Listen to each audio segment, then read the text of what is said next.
Imagine being stranded in space. That's the reality right now for 3 Chinese astronauts. The crew of the Shenzhou 20 mission, Wang Jia, Chen Zhongrui, and Chen Dong, are temporarily stuck aboard the Tiangong space station. Their return capsule was hit by suspected orbital debris, forcing a postponement of their November 5 departure. Interestingly, their replacement crew has already arrived, meaning there are now 6 astronauts at the station while risk assessments are underway. This incident truly highlights the growing danger of space junk to human spaceflight. It's a serious issue, with increasing debris from old satellites posing a constant threat. What's your take on this space emergency? Subscribe for more updates. If you'd like, you can support us on. Imagine a nurse, entrusted with care, turning into a killer. A palliative care nurse in Germany has just received a life sentence after murdering 10 patients and attempting to murder 27 others. His shocking motive? Prosecutors say he used powerful painkillers and sedatives on his mostly elderly patients, simply to ease his workload during overnight shifts. These horrific acts occurred between late 2023 and mid-2024 at a hospital in Western Germany. The court deemed his guilt so severe that he won't be eligible for early release. Investigators are now exhuming more bodies, fearing there could be many more victims. A chilling echo of the notorious Niels Hogel case. What's your take on this disturbing news? Subscribe for more updates. If you'd like, you can support us on.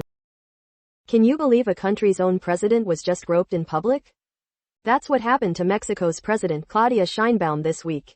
During a public appearance, a man approached her from behind, attempting to kiss her neck and place his hands on her body.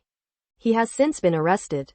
Sheinbaum has stated she will press charges, explaining that she's doing it not just for herself, but for all Mexican women. She highlighted that if this can happen to the president, it underscores the daily challenges women face in Mexico. She herself has experienced similar harassment before becoming president. Even as a student, this incident really highlights the ingrained machismo in Mexican society and the serious issue of violence against women there. It also brings up questions about politician security, especially for leaders like Sheinbaum who prefer close contact with their supporters. What's your take on this incident? Subscribe for more updates. If you'd like, you can support us on. The human cost of war in Ukraine just got even more heartbreaking. Shocking new reports from Ukrainian intelligence and the Telegraph reveal Russia is deploying mentally disabled and medically unfit men to the front lines. Faced with heavy casualties, Moscow is reportedly forcing vulnerable individuals into combat to sustain its offensive. We're talking about men with severe mental or developmental disorders coerced into signing military contracts. Many of them have been killed, captured, or vanished in combat. One Russian soldier even told the Telegraph, "They recruit people who don't know anything, they arrive and immediately they are dead." Ukrainian officials describe these as systematic and cannibalistic tactics, where human lives are simply a means to an end, used to compensate for immense losses with overwhelming manpower. What's your take on these disturbing reports?